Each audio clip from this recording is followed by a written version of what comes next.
Magandang araw po sa inyong lahat at sa mga giliw kong tagapakinig. Sa araw na ito ay mapapakinggan po natin ang buhay ng 18 taong gulang na si Rodel. Ang binatang pinagkalooban ng isang agimat ng kulay pulang kabayo. Ano ang misyon na kailangan niyang tuparin? Magtagumpay kaya siya sa pagpuksa sa kampon ng kadiliman? Ano-ano ang mga bagay na matututunan ni Rodel sa pagtuklas ng kakayahan ng kanyang agimat? Matanggap kaya niya ang lihim ng kanyang amang si Mang Philip? Sama-sama po nating pakinggan ang kwento at pakikipagsapalaran ng binatang kutsero na may gabay ng kulay pulang kabayo. Ngunit bago po ang lahat, mga idol, huwag po nating kalimutan mag-subscribe at i-hit ang notification bell sa aking YouTube channel na The Voice Addict at Apong Isaak para sa mas marami pang makapigil hiningang kwentong aswang at katatakutan mula sa mundo ng kababalaghan. Umpisahan na po natin ang kwento. Rodel! Rodel, nasaan ka ba? Rodel! Ano ka ba naman, Marco? Bakit ka ba sumisigaw? Pambihira ka naman tao ka, oh. Dinaig mo pa ang hinahabol ng 10 halimaw, ah. Diyos ko, nandito ka lang pala eh. Kanina pa kitang hinahanap tol eh. Nalibit ko na yata ang buong baryo sa kakaharap sa'yo. Teka, sandali lang. Umayos ka nga muna.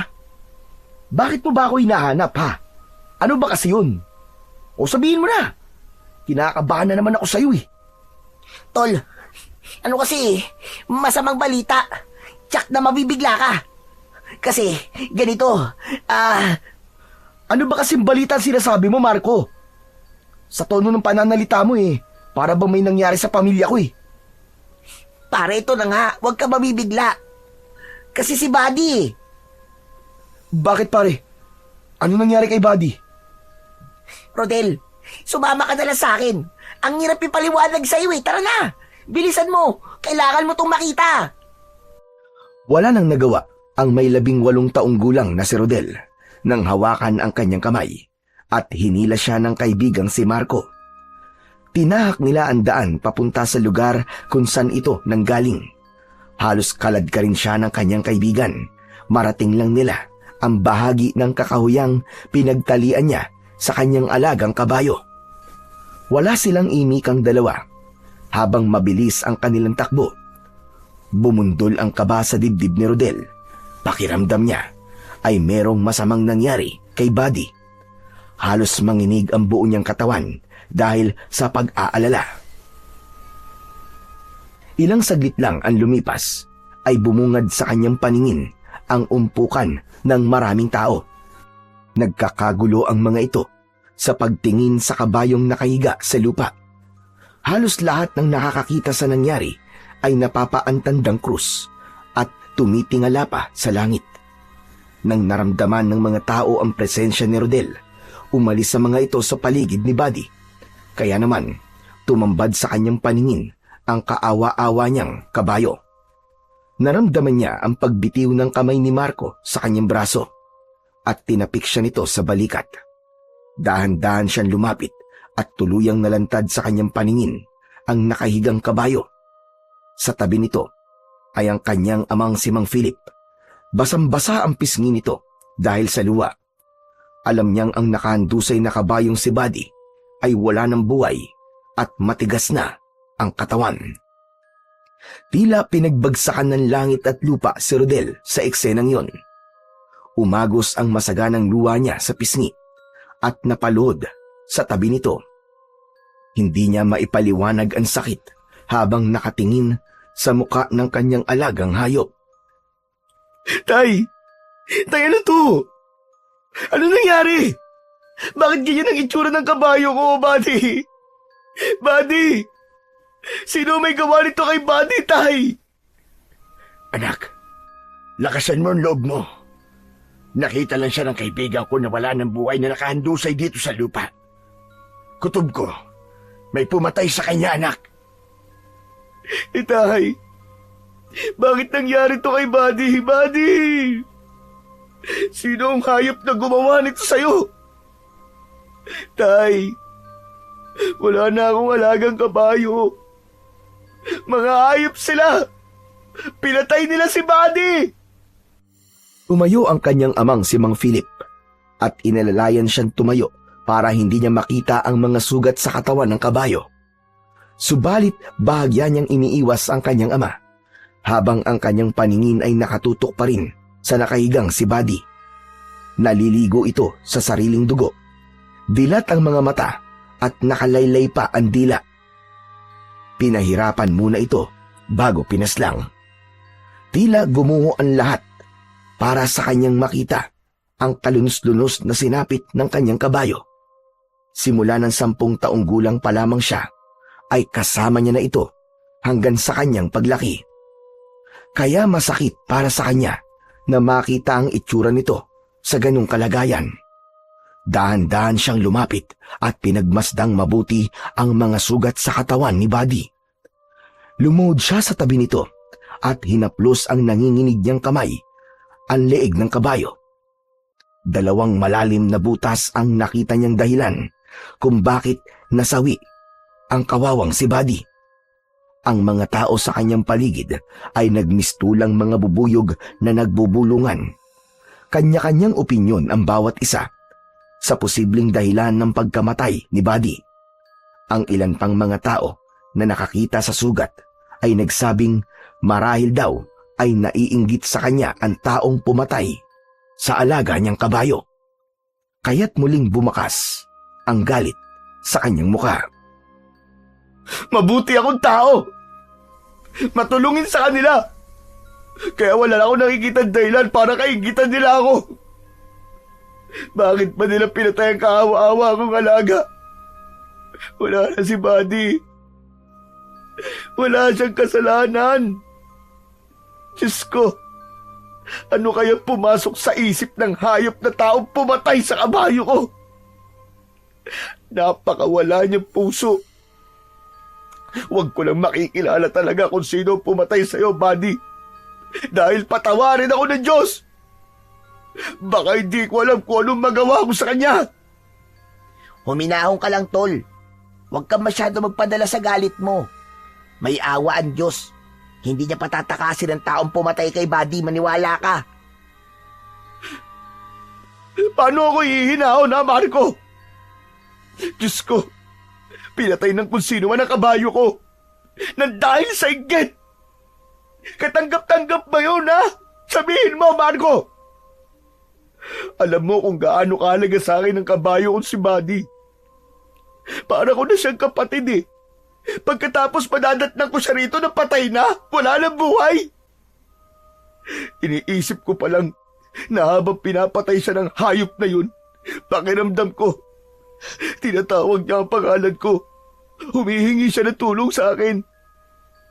Tol, pero wala ako sa tabi niya. Wala akong nagawa, hindi ko siya natulungan.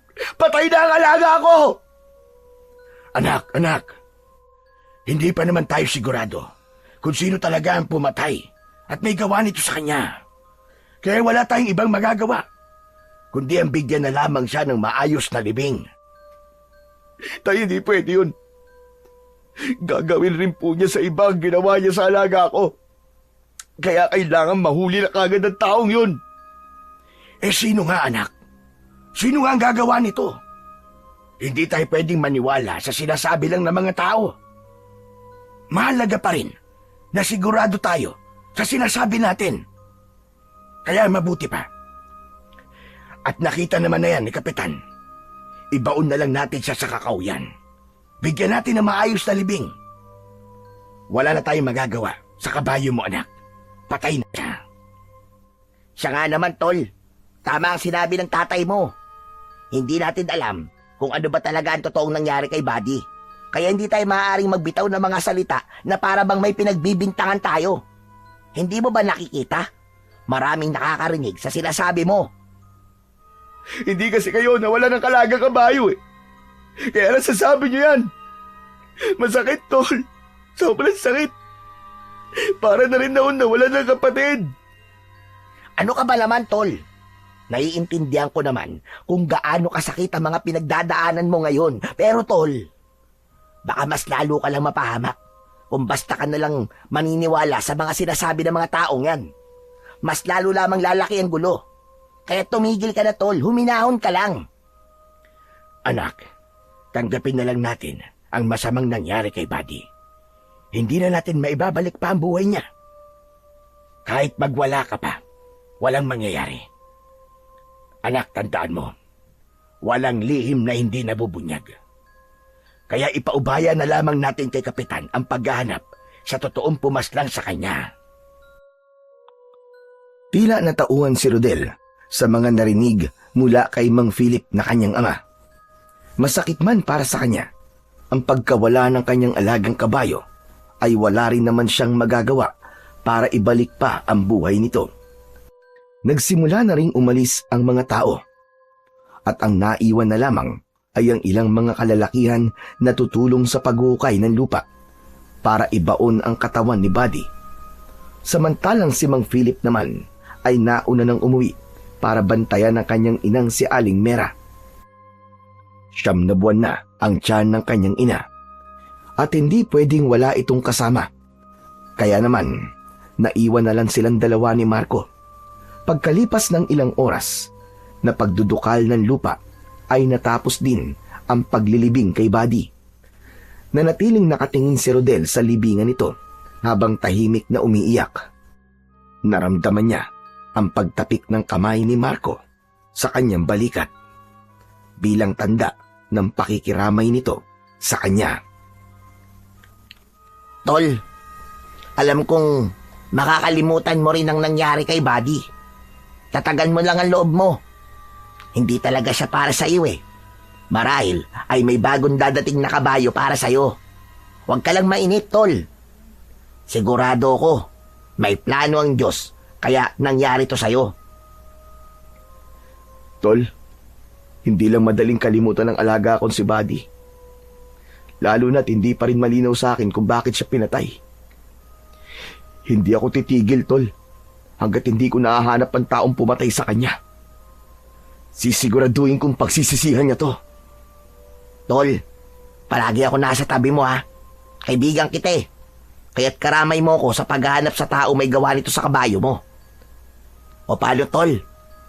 Kailangan ko na munang umalis. Kailangan ko pa kasing balikan ang kabayo ko sa paradahan eh. Ibinilin ko lang yun sa mga kaibigan natin.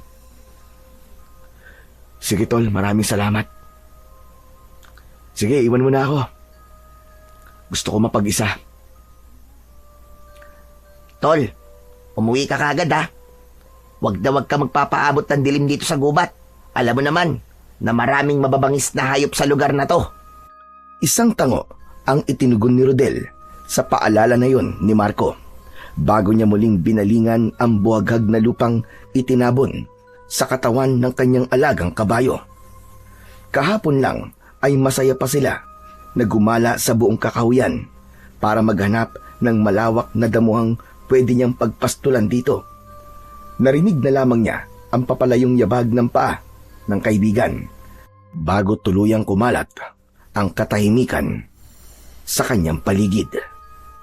Ngunit maya-maya pa ay bigla na lamang siyang nakarinig ng isang malakas na pag-alingaw-ngaw ng halinghing ng isang kabayo.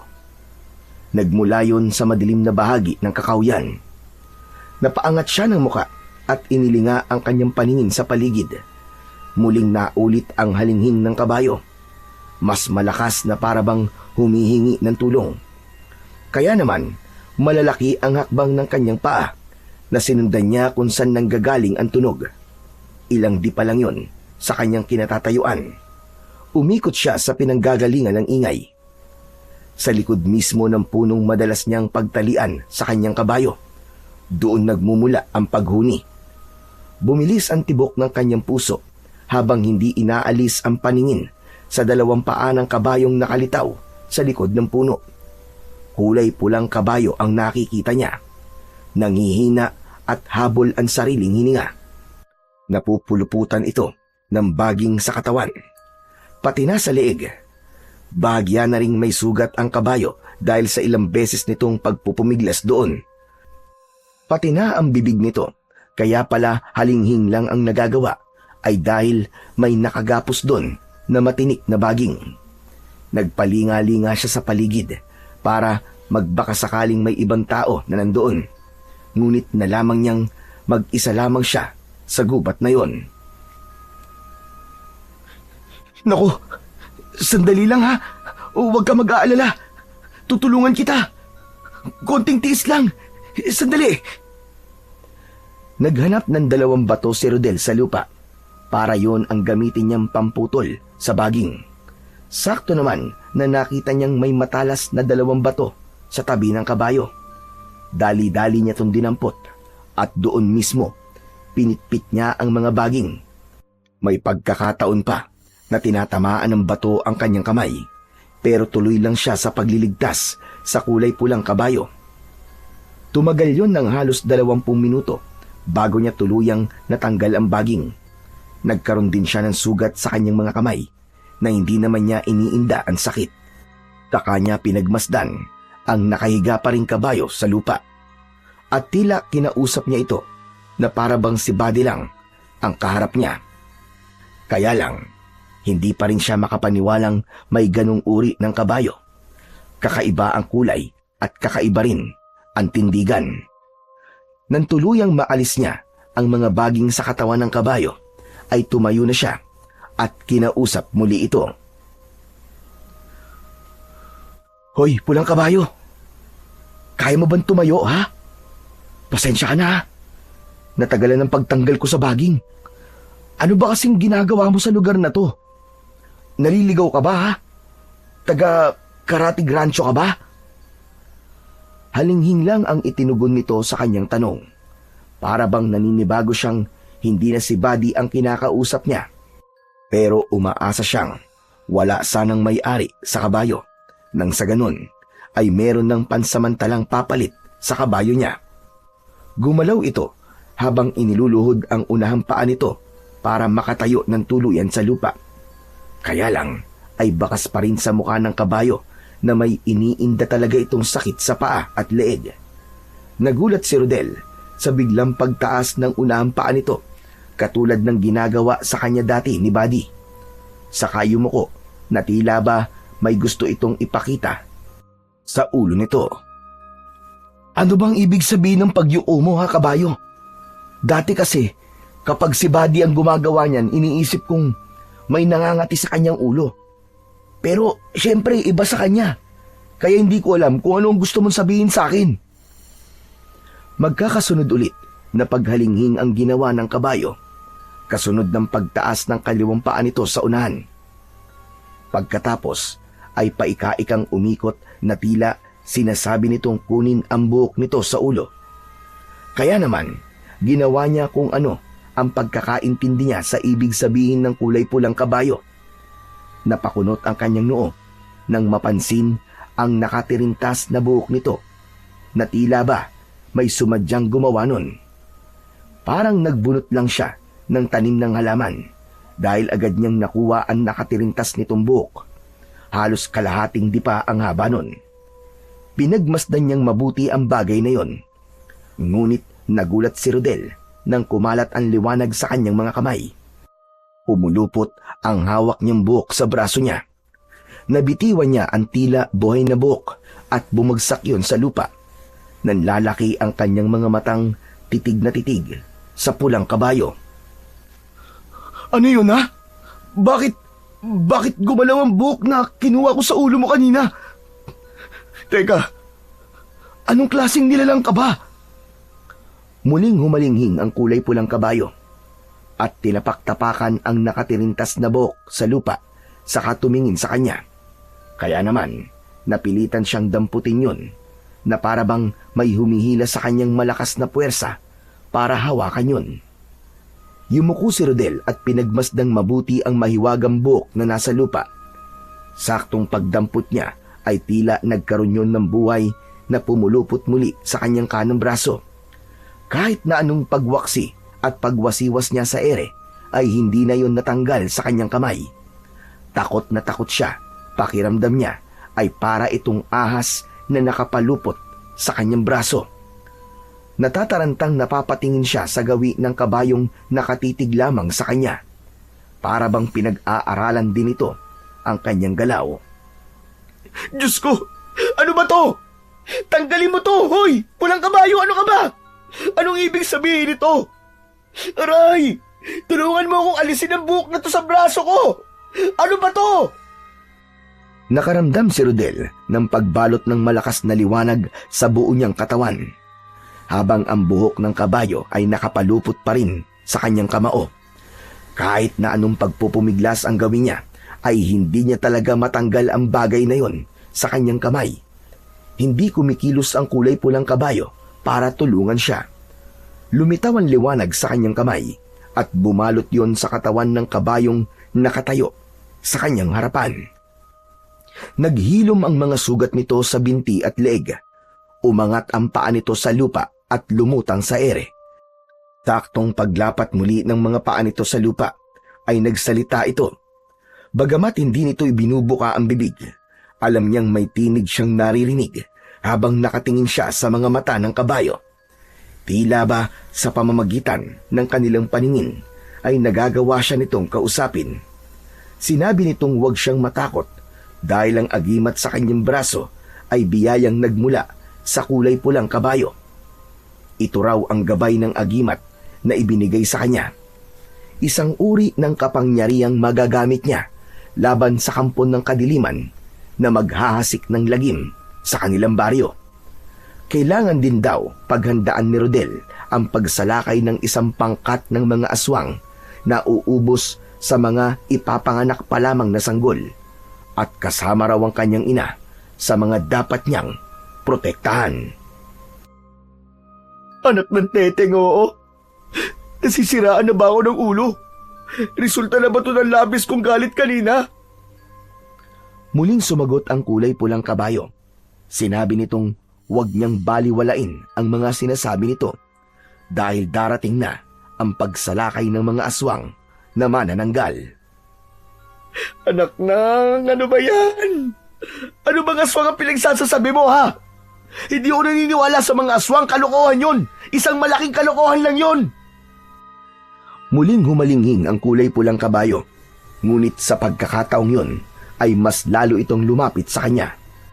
Nalaman ni Rodel na ang kulay pulang kabayo ay ang magsisilbing tagapagbantay niya sa oras na lalaban na siya sa mga aswang. At totoo ang aswang na sinasabi nito. Isang patunay raw na naririnig niya ang sinasabi nito, indikasyon ng malakas na epekto ng agimat sa kanyang katawan. Itigil mo na nga ang kalokohan mo, pulang kabayo! Ang kulay mo pa nga lang eh. Hindi ko na alam kung paano ko ipapaliwanag sa mga magulang ko eh. Baka nga hindi ka pa nila tanggapin eh. Pagkatapos haharap pa ako sa mga aswang. Kaya kung sino ka man na naglalaro sa isip ko, lumayas ka! Layuan mo ako! Hindi kita kailangan. Kaya kung pwede, bawiin mo na tong agimat ko no sa braso ko. Saka wag mo madamay-damay ang nanay ko rito, ha. Pagkatapos kitang tulungan eh, bibigyan mo ako ng parang sumpa. Problema lang naman ang hatid dito sa buhay ko eh. Tila nainis sa kanya ang kulay pulang kabayo at sinipa siya nito ng bahagya. Ngunit natumba pa rin siya sa kanyang kinatatayuan at tinitigan siya nito ng masama sa kanyang mga mata.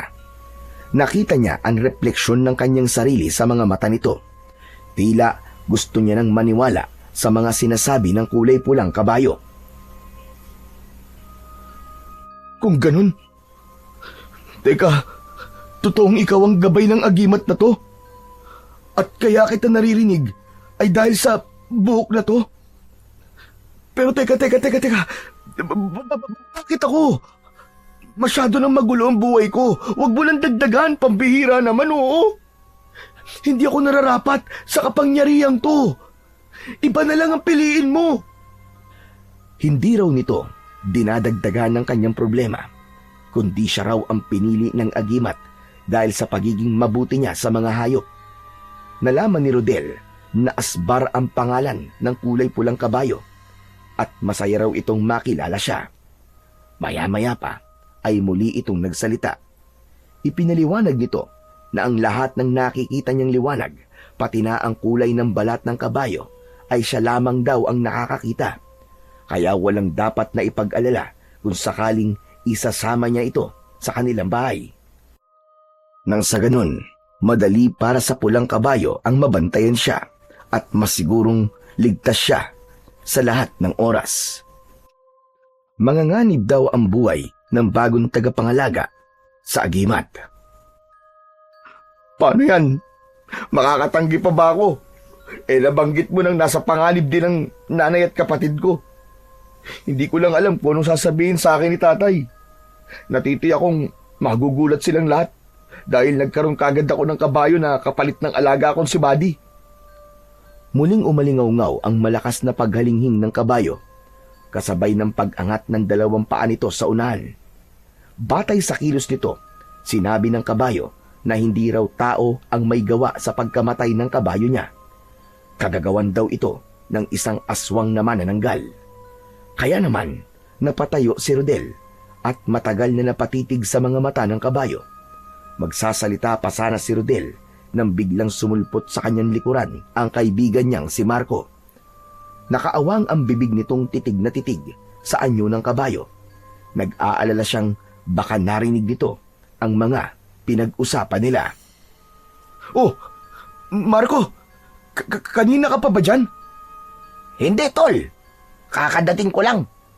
Grabe ka, tol. Hanep, ang ganda ng kulay itim mong kabayo, ah.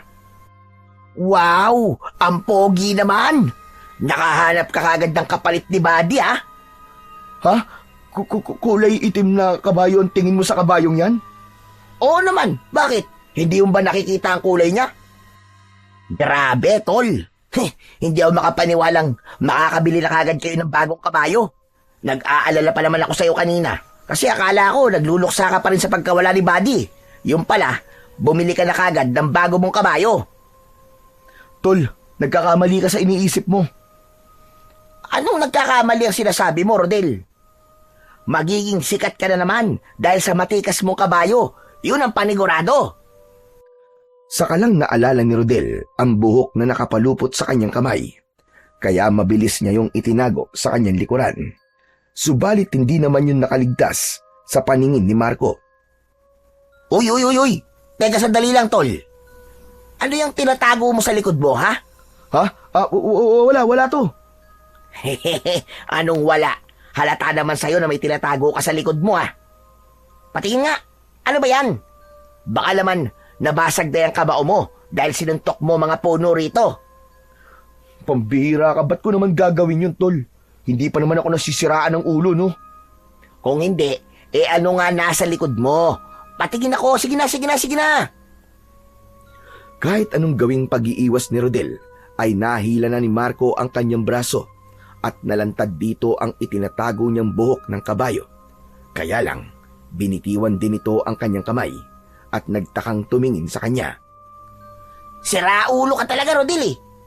Pinakaba mo naman ako, eh. Akala ko, talaga may tinatago ka riyan. Wala naman pala. Tara na nga, ang lakas mo talaga mag-trip. Masaya akong buo pa rin ang kamao mo, tol. Ha? Wala kang nakikitang buhok sa kamay ko, Marco? Pambihira naman, oh. Ano man buhok ang pinagsasabi mo, Rodel? Ikaw talaga kahit kailan, palagi mo na lang akong pinag-iisip. Tara na nga. Kanina ka pang hinihintay ng tatay mo, eh.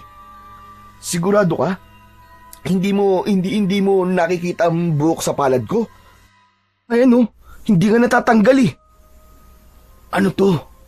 Ang ibig sabihin, ako lang talaga nakakakita sa buhok na nasa kamay ko. Pambihira. Akala ko niloloko lang ako ni Asbar. Hoy, pare. Ano ba binubulong-bulong mo? Anong nangyayari sa'yo? Sino ba kinakausap mo?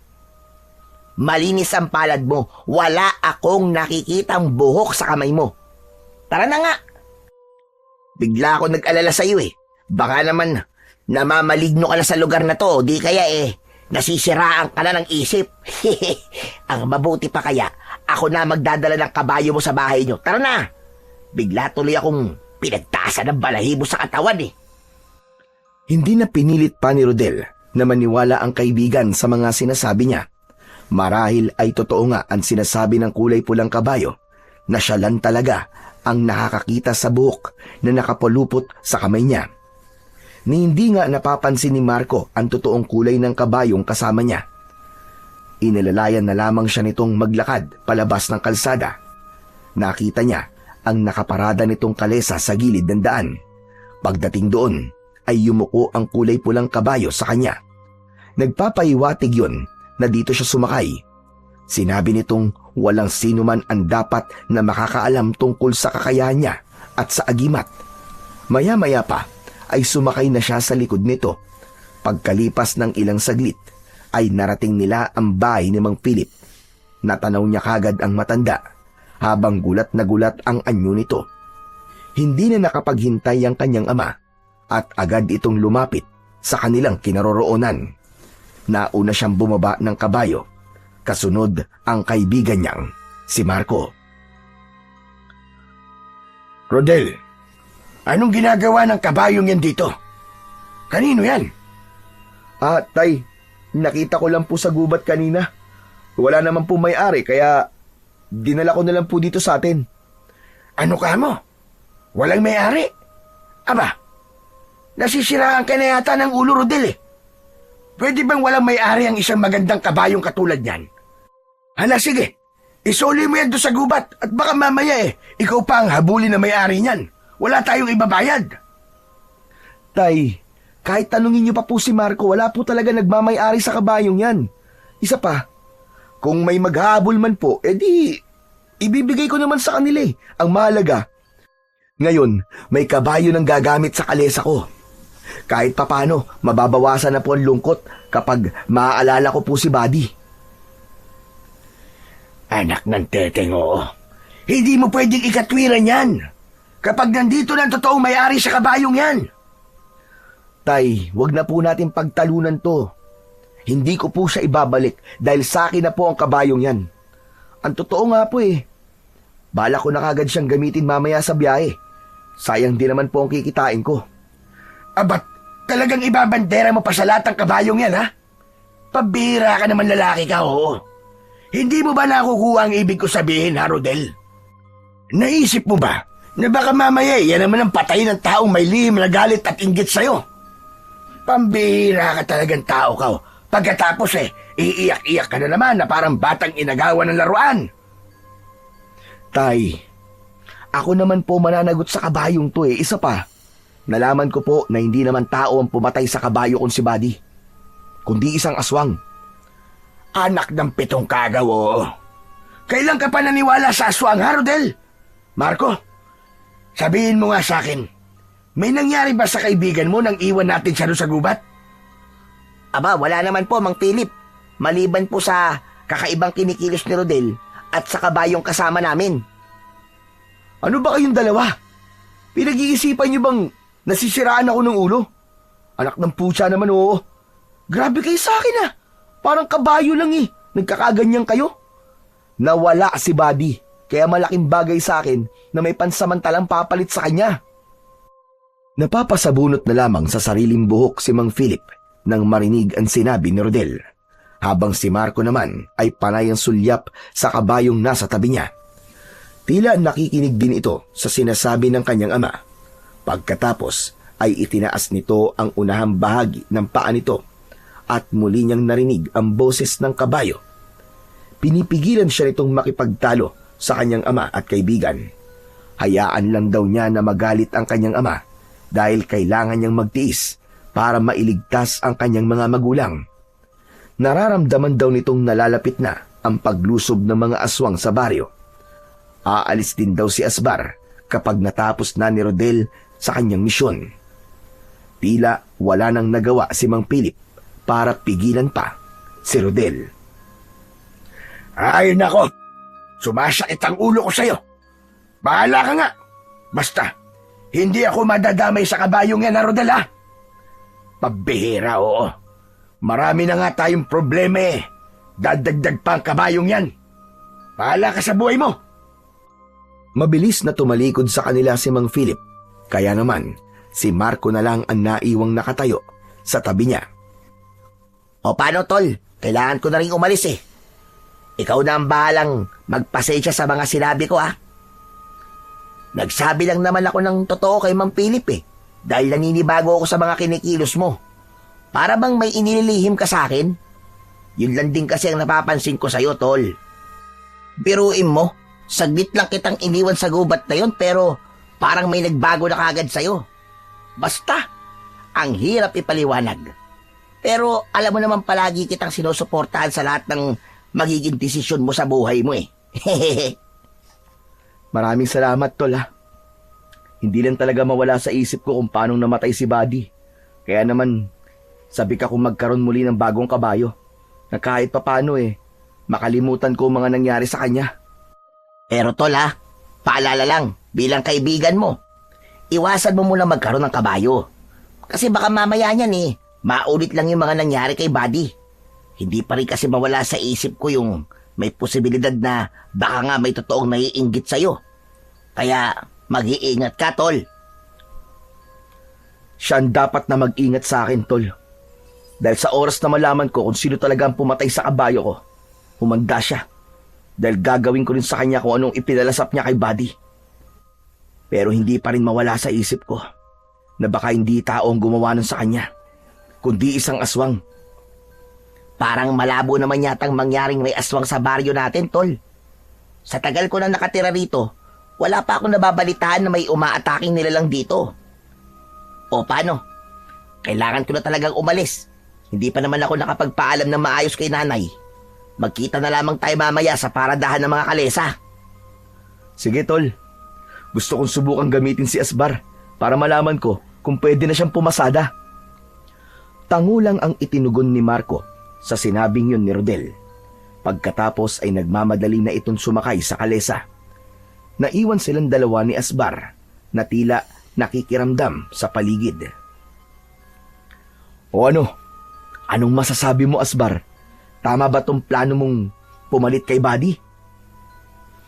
Hindi kaya magtaka mga kaibigan ko sa pagkakaroon ko ng bagong kabayo? Humalinghing ang kabayo at ginalaw-galaw ang ulo nito sabay tulak sa kanyang likod. Sinabi nitong ang mga tao sa paligid niya ay huwag niyang pagkakatiwalaan dahil ang mga aswang ay may kakayahang mag-anyong pangkaraniwang tao.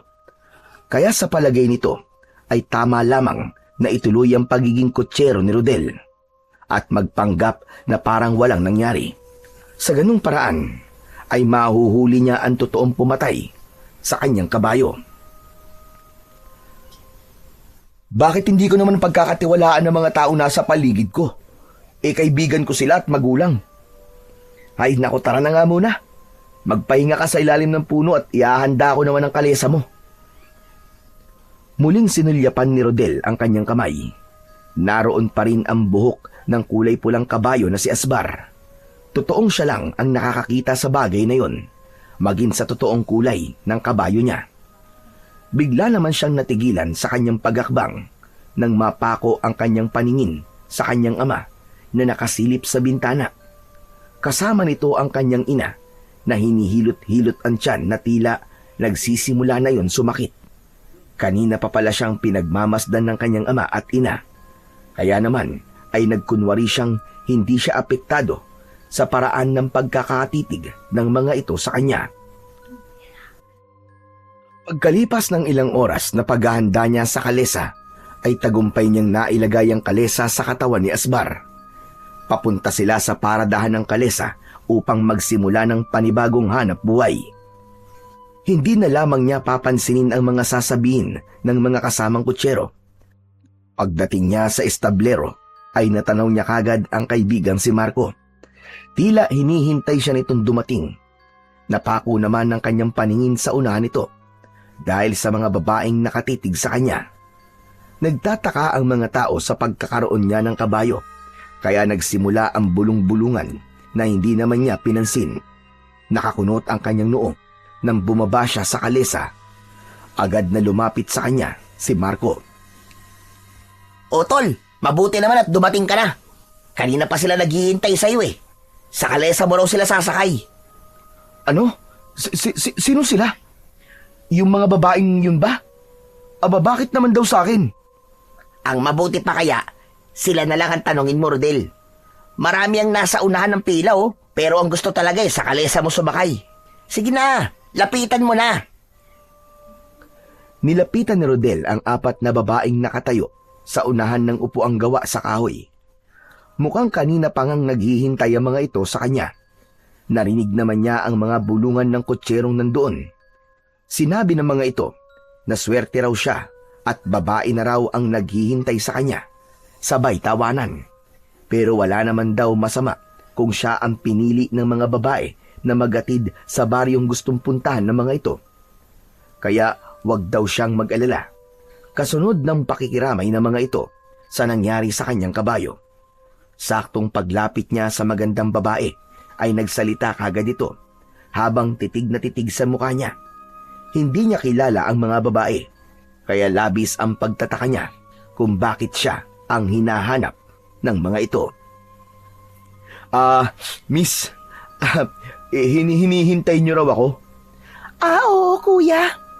Ikaw ba si Rodel? Oo, ako nga. Teka, bakit kilala mo ako?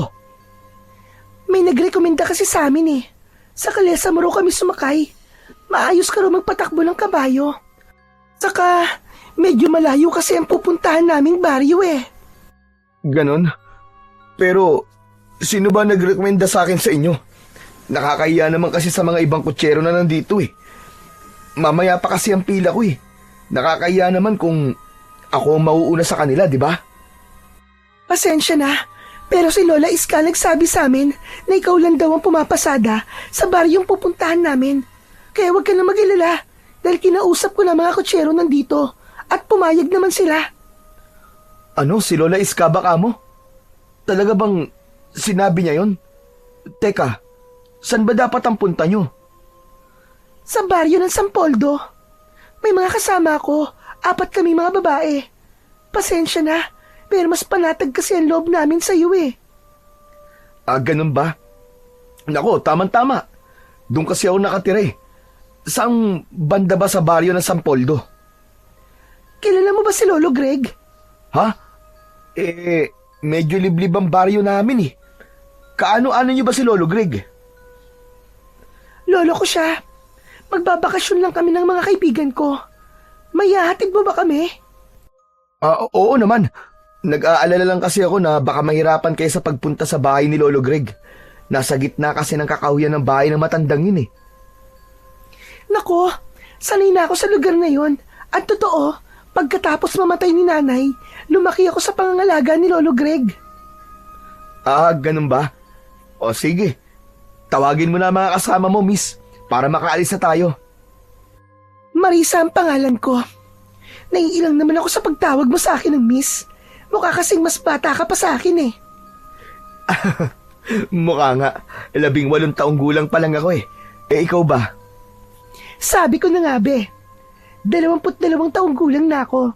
Bali, 4 na taon pa lang ang agwat natin sa edad, ano? Sige, tatawagin ko na sila, Rodel. Tangulang ang itinugon ni Rodel kay Marisa nang umalis ito at tumalikod sa kanya. Maganda ang babae, maputi, matangkad at may biloy sa tigkabila ang pisngi. Kaya hindi niya masisisi ang mga kalalakihang kutsero na hindi mapatingin sa magandang si Marisa.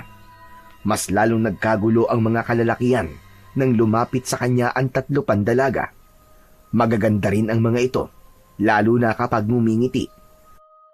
Batay sa pananamit ng mga ito, parang lumaki ang mga ito sa syudad. Maya-maya pa ay biglang nagsalita si Marisa. Nakangiti ito sa kanya na tila ba nang aakit ang mga mata, habang ang alon-alon nitong buhok ay nililipad ng hangin. Kaya naman, nalalanghap niya ang natural na bango ng dalaga. Hindi pa ba tayo aalis, Rodel? Tulala ka na kasi dyan eh. Saka lang napansin ng binata na nakangiti na rin ang 3 mga dalaga habang nakatingin sa kanya na tila ba nagbubulag-bulagan pa at nagpapapungay rin ng mga mata. Hindi niya alam kung bakit parang hindi siya nagsasawang tumingin sa mga muka ng babaeng nasa harapan niya. Mabilis namang lumapit si Marco na hindi napigilan ang sarili na bumulong sa kanya. Hoy, grabe ka, tol. Hindi mo naman sinabing marami ka palang kilalang mga babae. At ang gaganda nila. Ipakilala mo naman ako sa isa, oh. Sos, ikaw talaga. Umiral na naman ang pagiging babaero mo. Hindi ko rin kilala ang mga yan. Si Lola Iska nagsabi sa kanilang sa kalesa ko sumakay. Teka, sandali lang. Saan ba raw pupunta ang mga babaeng yan? Tol, hindi ka maniniwala sa sasabihin ko. Yung pinakamaganda, apo ni Lolo Greg. Ang pangalan niya ay Marisa. Talaga? Ngayon ko lang nalamang may maganda palang apo si Lolo Greg, ah. Hindi ba tayo aalis, Rodel? Magkikwentuhan na lang ba kayo? Oo nga pala, pasensya ka na Marisa. O sige Marco, mauna na ako. Susunod talaga ako sa inyo, Rodel. Delikado kasi ang lugar na yun, eh. Huy, ano ka ba? Hinaan mo naman ang boses mo. Baka mamaya niyan marinig ka nila. Magalit pa sila sa'yo. Sakalang binalingan ni Rodel si Marisa ni naghihintay sa tapat ng kalesa, habang ang tatlo pa nitong mga kasama ay mataman lang na nakatitig sa kanya. Ayos! Sige na! Sumakay na kayo sa kalesa, Marisa. Tamang-tama sa inyong upuan ng kalesa ko dahil pang-apatan ng upuan yan. Pero kung hindi naman kayo komportable, pwede pa tayong kumuha ng isa pang kalesa. Nandito naman ang kaibigan ko si Marco eh. Baka kasi mahirapan ang kabayo dahil lubak-lubak ang kalsada papunta sa bahay ni Lolo Greg. Naku, hindi na. Hindi naman kami maarte. Ayos na itong magkakasama kami nang hindi kami magkaiwalay sa pupuntahan namin. Hindi pa naman nila kabisado ang lugar. O ano, tara na Rodel. Hindi na ako makapaghintay na makita ko ang lolo ko. O sige na, sumakay na kayo nang makaalis na tayo. Inalalayan isa-isa ni Rodel ang mga kamay ng apat na dalaga sa pagsampa sa kalesa. Halos lahat ng dalagang nagpapatid sa baryo ay si Rodel ang pinipiling maghatid sa mga ito. Hindi naman maitatanggi na marami na rin ang nakapagsabing gwapo siya at malakas ang dating. Kaya naman talagang hinahabol siya ng mga babae. Hindi na lamang niya pinapansin dahil iba ang gusto niya sa buhay, ang makapag-ipon na muna ng pera bago mag-asawa. Saka masaya siyang tumutulong sa kanyang mga magulang. Masaya rin siyang buhay binata. Walang inaalalang gastusin para sa pamilya, kundi ang iniisip lamang niya ay ang kanyang mga magulang. Likas kay Rodel ang pagiging matulungin, lalo na sa mga hayop. Kaya nasabi niya sa kanyang sarili na kung iibig siya ng isang babae, ay gusto niya ay yung tanggap siya at mapagmahal din sa mga hayop katulad niya. Yun ang nagiging batayan niya sa pagiging mabuting asawa. Habang tumatakbo ang kanyang kabayo, ay bigla namang nagsalita si Marisa. Nakatanaw ito sa labas ng bintana at malungkot na nakatingin sa mga nagtataasang mga puno sa gilid ng daan. Grabe! Ang laki na pala ng pinagbago ng lugar na to, Rodel. Aba, oo naman. Marami na mga bahay na nakatayo sa baryong to. Isa na lang talaga ang hindi nagbabago. Sa susunod na eleksyon pa yata, madudugtungan ng sementadong kalsada. Wala bang gumagalang aswang sa lugar na to? Muntik nang masamid sa sariling laway si Rodel dahil sa tanong na yun ni Marisa. Hindi siya maaaring magkwento kung meron bang aswang na gumagala sa baryo o wala dahil hindi pa rin naman siya siguradong totoo ngang may aswang sa kanilang lugar. Bukod pa ron, ay ayaw niyang magdulot ng takot sa kanyang mga pasahero ang mga sasabihin niya. Kaya naman, idinaan na lamang niya sa pagngiti upang hindi masamain ng dalaga ang isasagot niya habang ang kanyang mga mata ay nakatingin sa udahan ng kanilang dinadaanang kalsada. Biglang nagsalita si Asbar. Sinabi nito na tama lang ang ginawa niyang paglilihim sa mga ito. Walang maaaring makaalam na may aswang na manananggal sa kanilang baryo. Aba, napapangiti ka, Rodela. Kung ganon, wala palang aswang sa baryong to. Mapapanatag na ang kalooban ng mga kasama kong sina Sara, Magda at Leia. Pasensya na. Para sa akin kasi, mas nakakatakot ang mga taong halangang bituka. Yung mga pangkat na mga taong biglang pumapasok sa bahay para lang pumatay o di kaya sa mga taong pumapatay sa mga alagang hayop para lang masabing matapang sila. Grabe naman yun. Uso pa ba yun dito? Nako hindi naman. Sinasabi ko lang na mas nakakatakot ang mga taong ganun ang gawain kesa sa mga aswang. Kumusta na kaya si Lolo Greg? Buhay pa kaya siya? Abay, sa palagay ko naman buhay pa si Lolo Greg. Wala naman ako nababalita ang tungkol sa kanya. Hindi naman kasi lumalabas ng bahay yung matandang yun. Siguro, isang beses ko pa lang siya nakita na naisakay ko sa kalesa ko. Ganun ba? Kawawa naman pala si Lolo Greg. Tumandang mag-isa. Namatay kasi ang kaisa-isa niyang anak Ako naman ay mas piniling lumayo para makalimutan ko ang pagkamatay ng nanay ko. Brutal siyang pinaslang sa baryong to. Ni hindi binigyan ng pagkakataong paglamayan namin ni Lolo Greg. Sinunog nila ang katawan ng nanay ko at isinaboy ang abo sa lupa ni Lolo Greg. Pero ngayong nagbalik na ako, maniningil ako ng pautang. May malaki kasing utang ang taong naging dahilan ng pag-alis ko dito. Ganun ba? Kung ganun, kawawa naman palang nangyari sa nanay mo. Saka, kung pera naman ang inutang sa'yo, sayang naman dapat may interes na. Hindi maipaliwanag ni Rodel ang kabang bumalot sa kanyang dibdib. Tila may ibig sabihin ang bawat bitaw ng mga salita ni Marisa. Parang nababakas niya sa boses nito ang matinding galit. Ngunit kasabay naman ito ay ang pagtataka niya dahil wala naman siyang nababalita ang babaeng sinunog sa lugar nila. Marahil ay biktima rin ang nanay ni Marisa ng mga walang kabuluhang pagpaslang. Muling pumagitna ang katahimikan hanggang sa makarating sila sa baryo ng San Poldo. Itinigil ni Rodel ang sasakyang kalesa sa tapat ng sirang bahay. Kailangan pa ng mga babae na maglakad papasok sa kakawyan para makarating sa bahay ng matanda. Nahihiya naman siyang mag-alok dito ng tulong para ihatid ang mga ito sa pupuntahan, kaya't nahabol na lamang niya ng tanaw ang papalayong mga dalaga. Hindi lang niya maiwasan ang hindi magtaka kung paanong ang ganong kagandahan ng mga babae ay mas pipiliing magbakasyon sa isang liblib na baryo ng kanilang probinsya. May bahagi sa puso niya na sana ay muli niyang makita si Marisa. Magaan ang loob niya sa dalaga na parabang nakadikit na sa isip niya ang maganda nitong muka. Idagdag pa ang nararamdaman niyang awa para dito. Maya-maya pa ay nagpasya na siyang bumalik sa kalesa. Pagsakay niya sa kanyang kabayo ay bigla siyang nagulat sa pagtaas ng unahan ng paa ni Asbar, kasunod ng malakas nitong paghalinghing. Kaya naman, nawala ang lahat ng iniisip niya at nabaling ang kanyang atensyon sa nagwawalang kabayo. Sinabi nitong hindi maganda ang pakiramdam nito sa lugar na pinaghatiran sa mga babae. Ho! Ho! Kalma lang, Asbar! Ho! Ano bang ibig mo sabihin? Inilinga ni Rodel ang kanyang paningin sa paligid. Wala naman siyang nakikitang nilalang na maaaring katakutan ni Asbar. Sinabi nito kay Rodel na mabigat ang enerhiyang nararamdaman nito sa kakawyan. Pamilyar daw yun sa pakiramdam ni Asbar.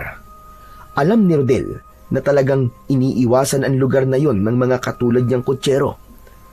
Mabanggit pa lamang ang pangalan ni Greg ay umaatras na ang mga kutsero dahil madalas napapabalitang miyembro ng kulto ang matanda, kaya walang nangangahas na lumapit sa lugar na yon.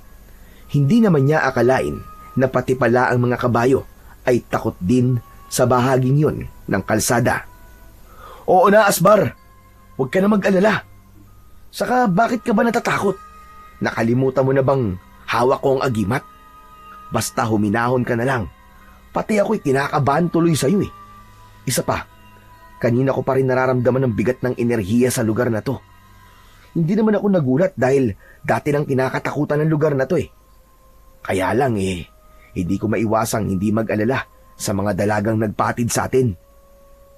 Sinagot ni Asbar ang pag-aalala ni Rodel dahil hindi raw maganda kung makikialam siya sa buhay ng mga babae kanina, kaya't wala nang nagawa ang binata, kundi ang hinintay na lamang kumalma ang loob ni Asbar. Bago sila umalis sa lugar na yon, ilang minuto ang lumipas ay nagdesisyon si Rodel na wag na munang pumasada ng kalesa. Ipapahinga na muna niya ang kabayo niyang si Asbar. Pinastol niya ito sa malawak na damuhang pag-aari naman ng kanyang amang si Mang Philip, bago niya ito dinala sa kanilang bahay. Itinali na muna niya ang kanyang kabayo sa lilim ng puno, sa labas mismo ng bakuran nila. Pagdating niya sa tapat ng hagdanan, ay dahan-dahan siyang pumasok sa loob ng kanilang sala. Ngunit pagbungad pa lamang ni Rodel sa pintuan, ay sumalubong na sa kanya ang nagmamadaling si Mang Philip. Bakas sa mukha nito ang pag-aalala at pagkataranta. Nagmamadali itong lumabas ng bahay. Nilampasan siya nito na parabang hindi siya nakikita. May dala itong maliit na bag na naglalaman ng mga lampin na gamit sa panganganak ng kanyang inang si Aling Mera. 9 na buwan na itong buntis at batay sa pagkalito ni Mang Philip. Natitiyak niyang manganganak na ang kanyang ina. O anak, ano pang tinatayo-tayo mo dyan? Bilisan mo na't manganganak ng nanay mo. Ihanda mo na ang kabayo. Kasunod nito si Aling Mera, dala ng pagkalito ni Mang Philip. Hindi na nito naalalayan ng asawa. Kaya naman, mas lalo rin siyang nataranta dahil kitang-kita niya ang pag-agos ng tubig sa hita ng kanyang ina. Yun din ang palatandaan na magsisimula na nga ang pagsalakay ng mga aswang. Mabango ang amoy ng mga babaeng manganganak para sa mga aswang, kaya't hindi maiwasan ni Rodel ang hindi kabahan. Rodel, alalayan mo nanay mo. Bilisan mo. Bakit ba layo-layo ng iniisip mo? Ano ba nangyayari sa'yo? Tay, pambihira ka naman po. Paano ko naman po maihahanda ang kalesa kung aalalayan ko po si nanay? Kayo po kaya rito. Bilisan niyo po. Kukunin ko na ang kalesa. Abay, oo nga ano. Lintik na. Hindi ko naisip yun ah. Dalian mo anak. Napapailing na lamang si Aling Mera sa asawa na kahit hawak nito ang sariling bewang ay nagagawa pa rin itong tumawa.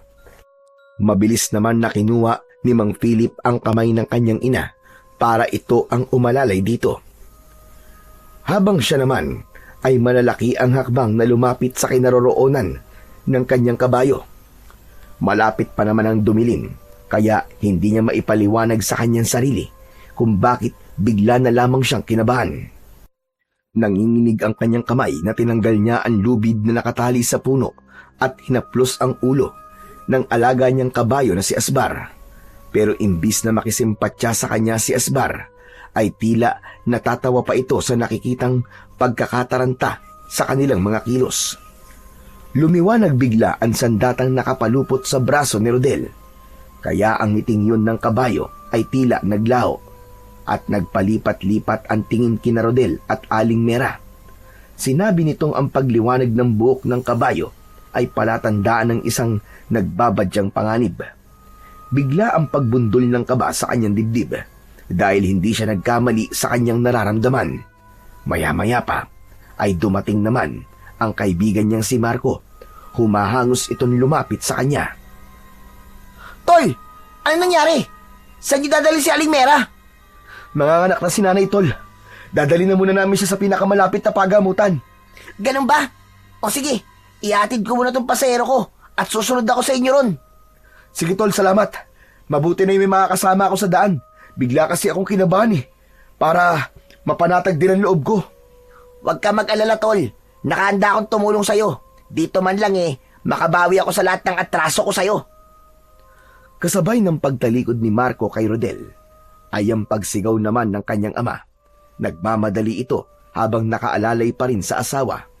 Hindi naman naalis sa isip niya ang mga sinabi ni Marco sa kanya bago ito tuluyang sumampa sa kalesa at nagmamadaling umalis dahil wala naman siyang naaalalang may atraso ito sa kanya. Rodel ba? Bilisan mo! Opo, nandiyan na po, tay! Mabilis na inihanda ni Rodel ang kabayo sa kanyang kalesa, habang si Mang Philip naman ay inalalayan ang asawa na sumampa sa kalesa. Nang handa na ang lahat, ay agad niyang pinatakbo ang kabayo at binagtas ang lubak-lubak na kalsada. Malayo pa naman ang bayan sa kanilang baryo. Kaya naman, ay una nilang dinaanan ang magpapaanak na si Kakang Ignacio. Kaya lang ay ayon sa anak nito ay may pinaanak din daw ito sa kabilang baryo, kaya't kinailangan pa nilang dalhin sa karatig baryo si Aling Mera sa bahay ni Lola Iska. Hanggang sa naabutan na sila ng dilim sa daan, nahihirapan si Rodel na aninawin ang daan, kahit sinasabi ni Asbar na ito na ang bahala sa kanila, ay hindi pa rin niya maiwasan ang hindi mag-alala. Naramdaman ni Rodel ang pag-iinit ng kanyang sandata sa braso, kasunod ng paglatag ng tali ng kanyang latigo na tila nagbibigay proteksyon sa kanila. Ang nagliliyab na kulay pulang kabayo sa kanyang latigo ay sapat na para hindi basta-bastang makalapit ang mga nilalang na magtatangka sa buhay ng kanyang ina. Mabuti na lang at palaging may nakahandang gasera sa kanilang kalesa, kaya naman nakatulong yun para makita nila ang daan. Ang masaklap pa, alam niyang pagod na si Asbar at hindi pa nila kabisado ang lugar papunta sa bahay ng kumadron ng si Lola Iska. Ang ama niya ang nakakakilala kay Lola Iska. Subalit matagal na panahon na raw nang ito ay bumisita sa matanda. Kung siya naman ang tatanungin, ay bihira lang din niyang maisakay si Lola Iska sa kanyang kalesa. Kaya nga nagtataka siyang inirekomenda siya nito sa mga babae kanina. Diyos ko po, Rodel. Lumalabas na ang dugo sa hita ni Mera. Ano nang gagawin natin? Mukhang dito na siya manganganak. Paano yan, Tay? Tsak na malayo pa po tayo sa bahay ni Lola Iska. Mera, konting tiis na lang asawa ko. Tiisin mo muna ang sakit. Huwag ka munang manganganak. Ngunit hindi na napigilan ni Aling Mera ang hindi mapasigaw sa sobrang pananakit ng tiyan nito, kasabay ng sunod-sunod nitong pag-iri, at sinasabing nararamdaman na nito ang ulo ng bata, kaya umalalay si Mang Philip habang si Asbar naman ay bahagyang binagalan ng pagtakbo. Samantalang si Rodel, habang hindi nakatingin ng kanyang mga magulang, ay panay ang pagwasiwas niya sa hangin nang nagliliyab yang latigo, at bawat pag-asinta niya ng kanyang sandata ay meron siyang naririnig na pagputok sa itaas na parabang may nasusunog na nilalang. Kasunod ang malalakas na pag-angil ng mga nilalang sa impapawid. Maya-maya pa ay bigla silang nakarinig ng malakas na paghuni ng isang malaking ibon sa impapawid, kaya't natigilan sila at nagkatingin ng mag-ama. Kanina pa nila naririnig ang malalakas na pagaspas ng pakpak sa impapawid na tila ba umiikot lang yun sa kanilang kinaroroonan. Tay, ang mabuti pa po ipagpatuloy ko po ang mabilis na pagpapatakbo sa kalesa para po kasing may kung anong nilalang nasa taas ng puno Mabuti pa nga, anak. Kanina ko pa naririnig na tila may nasusunog na kung anong bagay sa hangin. Sige po, Tay. Kumapit lang po kayo at wag niyo pong aalisin ang tingin niyo kay nanay. Ito na po! Ha! Ha! Sa muling pagpalo ni Rodel sa likod ni Asbar gamit ang tali, ay biglang umangat ang unahang paa nito. Kasabay ng paghalinghing ng malakas, sinabi nitong ang mga ingay sa itaas ng puno ay dahil sa aswang na manananggal na kanina pang nakasunod sa kanila. Idinagdag pa nito na marami na siyang nalalagas na aswang sa bawat paghagupit niya ng latigo. Kaya naman, halos lahat na ng aswang ay nasa itaas at nakasunod sa kanila. Kung kinakailangan ay wag na raw niyang isipin na makikita ng kanyang ama ang ginagawa niya para maprotektahan ang kanyang ina. Mabuti na raw na naipon ang mga manananggal sa kanilang kinaroroonan nang sa ganun ay wala nang iba pang madamay na buntis. Kaya habang abala ang kanyang ama sa pag-aasikaso sa kanyang ina, ay tumayo siya sa upuan. Sa itaas, tumingin siya at mabilis na sinalubong ng tingin ang mga manananggal sa impapawid. Halos umabot ang mga ito sa 10 manananggal na umaangil ng sabay-sabay. Nagmistulang kulungan ang daan dahil sa madilim na pagtaklob ng mga nakadipan nitong mga pakpak. Isang malakas na paghagupit sa ere ang ginawa niya at kitang-kita niya ang pagpulupot ng kanyang latigo sa leeg ng isang nilalang. Sabay hila niya rito. Sa ere pa lang ay nasunog na ito at ang naabo nitong katawan ay sumama sa hangin. hanggang sa bumalik ulit si Rodel sa kanyang upuan. Muling nirendahan si Asbar sa pagtakbo. Hindi pa rin napapansin ng kanyang mga magulang ang kakaibang nangyayari sa kanyang mga kamay. Sinabi rin ni Asbar na kahit saan magpunta ang mga manananggal ay hahabulin ito ng kanyang sandata. Sunod-sunod ang pagsinga nito na parabang may kinatatakutan.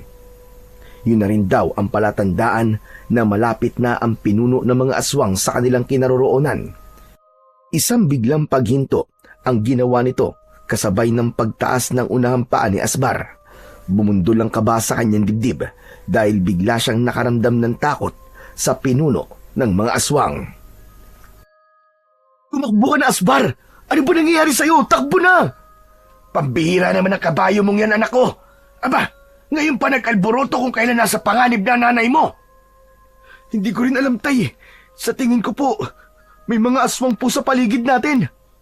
Ano? Lintik talaga. Mamamatay na lang ako sa pag-aalala sa nanay mo eh. Dumagdag pa yung kabayo mo. Napakabwisit talaga. Ayusin mo ang ilaw mo at baka kaya hindi tumatakbo si Asbar eh dahil madilim sa unahan ng daan natin. Inayos ni Rodel ang ilaw ng gasera para tanglawan ang unahang bahagi ng kanilang daan. Hindi niya napansin na nagbago na ang tayo nito dahil sa kanilang pagmamadali. Kaya lang, pareho silang natigilang mag-ama nang sumalubong sa kanilang harapan ang lumulutang na nilalang. Sa una ay hindi nila maaninaw ang itsura nito dahil malamlam ang liwanag na nagmumula sa kanilang gasera. Pero nang humuni ito ng malakas na parang sa paniki ay kumislap ang dalawa nitong pangil. Nanlaki ang kanilang mga mata, bukod pa ron ay kitang-kita ni Rodel ang nakalawit na tila laman loob nito sa kalahati ng katawan ng halimaw. Sa kanya naisip na yun pala ang totoong itsura ng pinuno ng mga aswang na manananggal. Tay, Diyos ko po, anong klaseng nilalang yan? Kalahating katawan ng tao at sa paniki ang pakpak. Tay, sumagot ka! Anong klaseng nilalang yan? Ang mga lintik na yan. Manananggal yan, anak. Kaya pala hindi umaalis ang kabayo natin sa lugar na to. Dahil nasa unahan natin ang mga aswang. Banggain mo, Rodel! Banggain mo mga hayop na yan! Murahin mo siya! Ipakita nating hindi tayo natatakot sa kanya! Dalian mo! Sumunod si Rodel sa inutos ng kanyang ama. Isang malakas na paghagupit sa likod ng kabayo ang ginawa niya dahil narinig naman ni Asbar ang sinabi ni Mang Philip at mabilis itong tumakbo. Habang si Aling Mera ay kagat ang labi na hindi inaalis ang tingin sa nilalang na nakaharang sa kanilang dinaraanan. Tila nanigas ang panga ni Rodel nang makita ang nilalang na patuloy na umaangil sa kanilang harapan. Si Asbar ang unang kumilos. Sinipa nito ang aswang. Saka lang nakagalaw si Rodel. Malakas niyang hinagupit ng kanyang latigo ang manananggal. Pero agad itong nakaiwas sa kanyang ginawang pag-atake. Humuni muna ito ng malakas bago muling lumipad sa impapawid. Kapalit nun ay ang sabay-sabay na pag-atake ng mga aswang sa kanilang kalesa. Nagpagewang-gewang ang kanilang sasakyan habang patuloy na binabangga ng mga ito ang kanilang kalesa. Tumayo si Rodel sa upuan at isa-isang hinagupit ng kanyang latigo ang mga manananggal, kaya't lumayo ang mga ito sa kanilang kalesa. Isang malakas na paghagupit sa ere ang ginawa ni Rodel. Bumagsak ang dalawang manananggal at nagulat pa si Mang Philip sa nakitang pag-atake ni Rodel sa mga kalaban. Pero dahil sa abala sila sa pakikipagtunggali sa mga aswang, ni hindi na ito nakapagtanong at tumulong na rin ito sa pag-atake sa mga kalaban habang si Asbar ang bahala sa kanilang daan. Kaya lang, nagulat sila sa muling pagsugod ng pinuno ng mga aswang na manananggal. Nakatitig ito sa nakatayong si Mang Philip, kaya naman inakala ni Rodel na aatakihin ng aswang ang kanyang ama, kaya't mabilis niya itong hinagupit ng latigo. Humarang ang isang manananggal na parang pinoprotektahan ito ang pinuno. Tinamaan ng isang manananggal na bumalandra sa puno at tila may apoy na sumunog dito. Narinig niya ang matinis na boses ng pagsigaw ng pinuno nang makita nitong napatay ni Rodel ang alagad nito. Mabilis ang pagsirit ng takbo ng kabayo sa makipot na daan. Halos hindi lumapat ang mga paa ni Asbar sa lupa, habang ang mga manananggal ay patuloy na sumusunod sa kanila. Hindi na nila alam kung tama pa ba ang daan na tinatahak nila. Ang mahalaga ay makaalis sila sa lugar na yon. Tuluyan ng hindi natiis ni Aling Mera ang paglabas ng anak. Sa kalagitnaan ng kalsada sa loob ng kalesa, narinig nila ang malakas na pag-iyak ng bagong silang na sanggol. Mas naging agresibo ang mga nilalang sa impapawid at mas dumami ang mga aswang na manananggal na humahabol sa kanila. Naku po, Diyos ko naman, Panginoon ko! Saan ba nanggagaling ang mga manananggal na to? Parang hindi nauubos. Mag-focus ka lang, anak, sa pagpapatakbo ng kabayo dahil baka hindi mo mapansin ang mga sangang nakaharang sa daan. Ako na ang bahala sa nanay mo. Anak nang, ang kalintikan naman talaga, oo. Nakalimutan ko pa ang itak ko. Wala man lang tayo magagamit na sandata laban sa mga aswang na yan. Masakit na ang kamao ko sa pagsuntok sa matigas na mukha ng mga manananggal. Hindi ko akalaing babalik ang mga hayop na yan. Bakit, tay? Dati na bang may aswang sa baryo natin? Akala ko po hindi sila totoo. Saka, parang ang dami po nila, tay. Anong gagawin ko? Basta, sa unahan lang ang tingin mo, anak. Ang kapatid mo ang pakay nila. Mga hayop na yan. Sa oras na makaligtas tayo sa kanila, ako naman ang hahabol sa mga aswang na yan. Dapat maaga pa lang, mapatay na mga yan, bago pa tuluyang makapagparami. Paano niyo po nalaman ng mga manananggalang aswang na yan, tay? Dahil minsan na ako nakapatay ng mga aswang na kagaya niyan. 20 taon nang nakakalipas. Kaya akala ko, naubos ko na ang mga lintik na yan. Mahirap patayin ng mga manananggal. Kailangan mo pang humanap ng maiwagang buhok ng kulay pulang kabayo. Pero nang makita ko ang ginawa mo kanina, Rodel, alam kong ikaw ang nagtataglay ng sandatang yon. At ang kabayong pumalit kay Buddy ay ang kabayong matagal ko nang hinahanap. Diba? Dinadaya niya ang paningin ng mga tao para itago ang totoo niyang itsura. Kaya sa ngayon, masaya akong nagkataon na napunta yan sa'yo. Pinoproteksyonan niya tayo laban sa mga aswang. Hindi ko siya kagad nakilala nung una kong makita si Asbar. Pero sa ngayon, sobra ako nagpapasalamat sa pagbabalik niya. Dahil alam po kasi ni Asbar na muling sasalakay ang mga aswang na manananggal. Teka, tay. Hanggang ngayon po kasi, hindi ko alam kung anong klaseng nilalang ang kulay pulang kabayo at kung bakit sila nabubuhay sa mundo natin. Paano po nagkaroon ng kapangyarihan ng kanyang buhok? Dahil sila, ang mga kabayong gabay ng anting-anting ng sarili nilang buhok. Marami akong hindi alam na detalye sa kanila, anak. Dahil ang ama ko nakakaalam nun. Kaya lang, biglang nawala sa pangangalaga ko ang agimat dahil natapos ko na ang misyon. Kaya Rodel, ingatan mo ang agimat na yan dahil kaya nitong patayin ng manananggal habang ito ay nasa impapawid. Maaari ring ituro ng gabay na pulang kabayo ang kinaroroonan ng kalahating katawan ng manananggal. May paniniwalang unahin mo munang patayin ang kalahating katawan nila para wala nang balikan ang kalahating katawan na nasa impapawid. At sa pagsapit ng umaga, ang mismong sikat ng araw ang papatay sa kanila. Umalingaw-ngaw muli ang malakas na iyak ng kapatid ni Rodel. Kaya naman, mas lalong nagkagulo sa impapawid ang mga aswang na manananggal. Saglit na napatigil sa pag-uusap ang mag-ama, mas lalong binilisan ni Asbar ang pagtakbo papasok sa madilim na bahagi ng kakauyan. At sinabi nito kay Rodel na mas malakas ang puwersa ngayon ng mga aswang, kaya maging handa at bantayan ang sanggol sa kanilang kalesa. Ha! Tay! Kumapit kayo mabuti! Nararamdaman kong muli silang aatake! Ha! Ha! Sa kaubod lakas na pinalo ni Rodel ang likod ng kabayong si Asbar gamit ang lubid. Humalinghing ito bilang hudyat ng mabilis nitong pagtakbo. Abot langit ang kabang bumabalot sa buong sistema ng pagkatao ng mag-ama dahil sa pag-aalala nila sa kaligtasan ng sanggol at ni Aling Mera. Naramdaman nila na parang may nilalang sa bubong ng kanilang kalesa, kasunod ng malakas na pag-angil ng aswang. Mas hinigpitan ni Rodel ang pagkakakapit sa kanyang hawak na lubid na parabang dito siya humuhugot ng lakas, habang ang kanyang latigo ay nakasuporta sa kalesa upang hindi makalapit ang mga manananggal sa kinaroroonan ng mag-ina. Ngunit bigla silang natigilan nang biglang nagsalita ang aswang. Bakas ang matinding galit sa tono ng boses nito. Hindi na kayo makakatakas sa akin!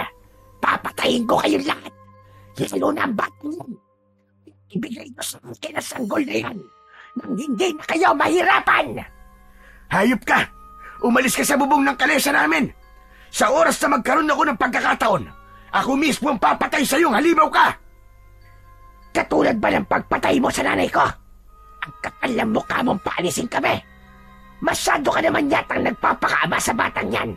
Pagkatapos mong abandonahin ang una mong pamilya, hindi ba? Tinalikuran mo kami at pinatay mo ang kaawa-awa kong ina.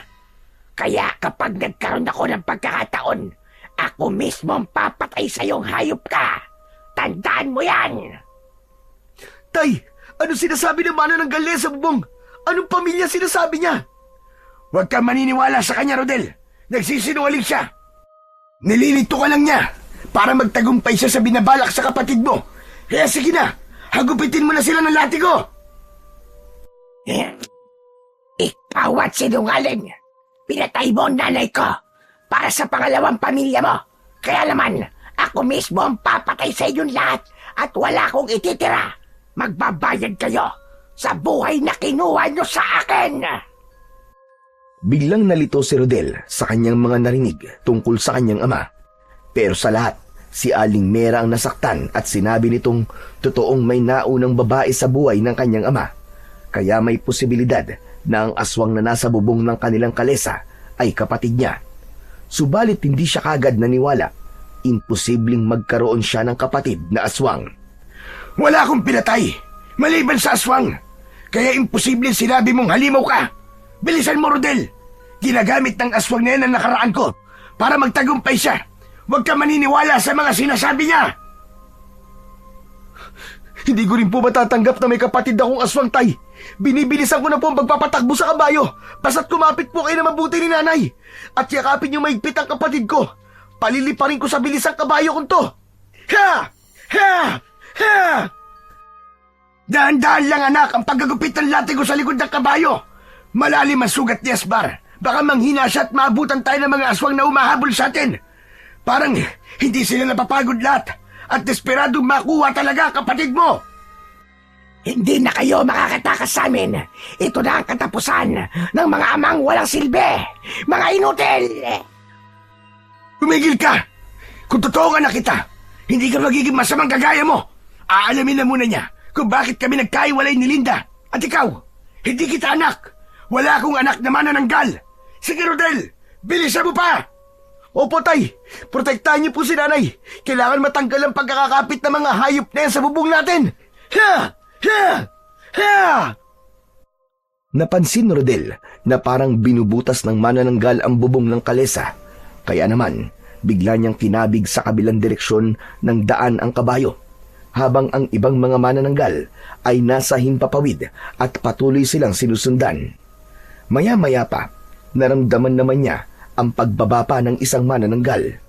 Pinagtulungan ng mga ito na butasin ang bubong, kaya mas lalong natatarantang pinalo ulit ni Rodel ang likod ni Asbar. Ni hindi ito dumaing dahil bawat sugat na lumalatay sa katawan ng kabayo ay mabilis na naghihilom. Kaya naman, bigla nitong itinaas ang unahang paa at nahulog ang dalawang manananggal mula sa bubong. Ang galing mo, Asbar! Nahulog ang mga halimaw na yun sa bubong! Ha! Ha! Ha! Saan kayo pupunta? Sige mga kasama, sirain ang kalesa at patayin ang kabayo! Muling sumirit sa pagtakbo ang kabayo papunta sa kabilang daan ng baryo, habang panay pa rin ang linga nila sa paligid at sa hulihan ng kanilang daan. Kaya't kitang-kita niya ang isang manananggal na muling nakakapit sa huliang kahoy ng kanilang kalesa. Papaakyat na ito para kunin ng kanyang kapatid. Buong tapang naman na magkakasunod na pagsuntok sa mukha ng aswang ang ginawa ni Mang Pilip. At dahil dalawang kamay ang gamit ng manananggal sa pagkahawak sa kahoy, sinalo nito lahat ang malalakas na suntok ng kanyang ama.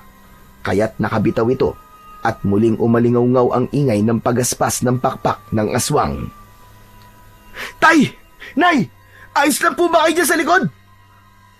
Sa unahan ka lang tumingin, anak. Ako nang bahala dito. At baka maaksidente pa tayo.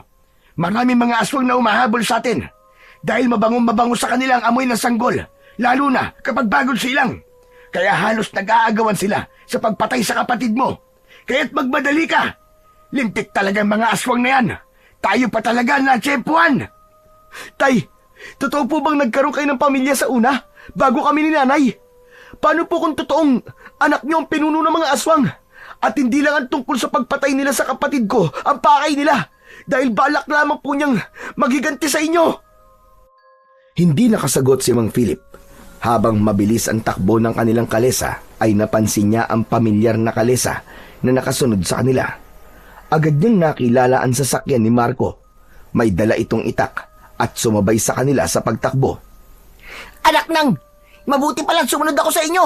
Kung hindi, wala kayo gagamitin panlaban sa mga aswang na umaatake sa inyo. Maraming salamat sa pagtulong mo, Tol. Sige, Tol, gamitin mo muna ang itak na to. Nakaalalay ako sa inyo. Nandito lang ako sa uliang bahagi ng sasakyan nyo. Mag-iingat kayo, Tol. Mabilis ang kanilang pagpapatakbo ng sasakyan. Ganon din ang kabayo ni Marco. Ibinigay ni Rodel ang itak kay Mang Philip dahil meron na siyang latigo. Habang ang maririnig na ingay ay ang iyak ng sanggol. Tunog ng yabag ng paa ng kabayo at ng malakas na pagaspas ng pakpak sa impapawid. Ipinagpatuloy nila ang pagtakas sa mga aswang habang tinatahak ang madilim na daan na ang tanging tanglaw lang ay ang malamlam na ilaw ng kanilang gasera. Dahil madilim at madalas ang paglingon ni Rodel sa gawin ng kanyang mga magulang at kapatid, hindi niya naiwasan ang pagtama ng kahoy sa kanilang kalesa. Nasira ang taling nakakonekta sa kabayo, kaya't humiwalay ang sasakyan sa katawan ni Asbar. Nahulog at bumagsak sa lupa si Rodel. Pasadsad siyang bumalandra sa malaking puno. Itinukod niya ang kanyang kamay sa lupa habang ang latigo ay mahigpit niyang hawak. Tumigil si Marco at mabilis na bumaba ng kalesa. Inalalayan nito kagad ang mga magulang ni Rodel para ilayo sa bahaging yun. Tuluyan ang hinintay ni Rodel ang pagdating ng 3 manananggal. Ito na lamang ang natitira sa mga aswang dahil napatay na niya ang iba. Tayong dalawa magtuos. Ako ngayon ang harapin mo. Isang malakas na pagsipa sa ere ang pinakawalan ni Asbar bilang pagsang-ayon sa mga sinasabi ni Rodel, habang ang kanyang ama naman ay tumabi sa kanya para makipaglaban rin sa mga aswang gamit ang itak. Pagmasdan mo, Philip, ang gagawin ko sa pamilyang pinili mo kumpara sa amin ng nanay ko. Ano bang pinagsasasabi mo? Sino ka ba talaga? Talaga bang binura mo na ako sa buhay mo? Wala kang karapatang tawaging tatay ko. Kaya Philip, makinig ka. Ito na ang araw na pinakahinihintay ko. Ang patayin ng taong pumatay sa nanay ko. Kung ganun, si Linda, siyang manananggal na napatay ko. 20 taon na ang nakakaraan. Pero ang buong akala ko, iniwan niya ako at inilayukan niya sa akin. Wala akong alam. Maniwala ka. Hindi ko alam na aswang kayo ng nanay mo. Hindi siya aswang nang kayo ay magsama. Naging aswang siya dahil nalaman ng nanay ko na may anak ka na sa babaeng ipinalit mo sa kanya. Kaya mamamatay kayo sa mga kamay ko ngayon din. At wala akong ititira sa inyo. Dahil sa ginawa mo sa nanay ko, naging dahilan din yon para magpakamatay ang lolo ko. Huli na, hindi ko na siya naabotang buhay. Bibigyan ko sila ng katarungan sa pamamagitan ng pagkuha sa buhay mo. Anak, patawarin mo ko. Hindi ko alam. Maniwala ka. Wala akong alam sa mga nagawa ko. Huli na para sa paghingi mo ng tawad sa akin dahil hindi mo na may babalik ang buhay ng nanay ko.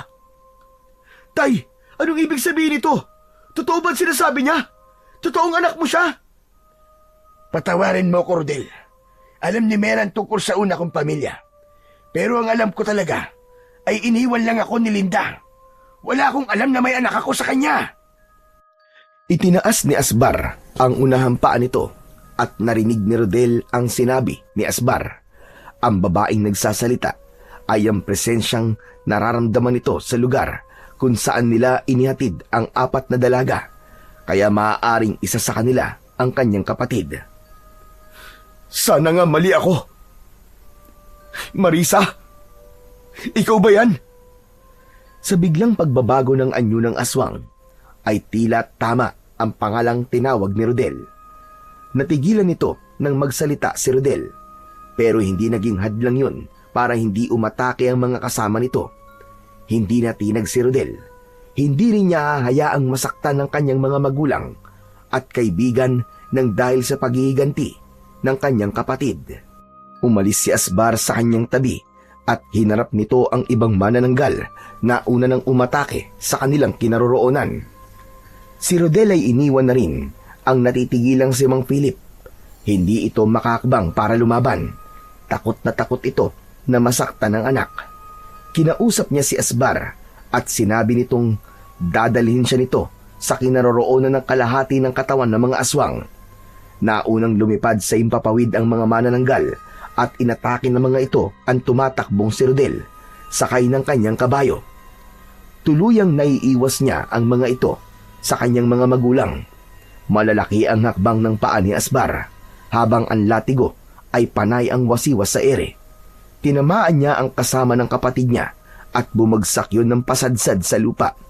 Nasunog ang katawan nito at tuluyang naging abo. 2 na lang ang nakikipag-unahan sa kanila sa pagpunta sa kalahating katawan ng mga ito. Ngunit makapangyarihan ang kulay pulang kabayo. Nauna silang dumating sa kinilalagyan ng kalahati ng mga katawan nito. Akma na sanang hahampasin yun ni Rodel ng hawak niyang latigo, ay biglang sumigaw ang kapatid niyang si Marisa. Wag! Ako ang biktima rito! Kaya ako ang dapat na mabuhay! Hindi, ate. Pareho lamang tayong biktima. Pero hindi ko hahayaang patayin mo ang tatay ko. Totoo ang sinasabi niya. Wala siyang alam sa mga nangyari sa'yo.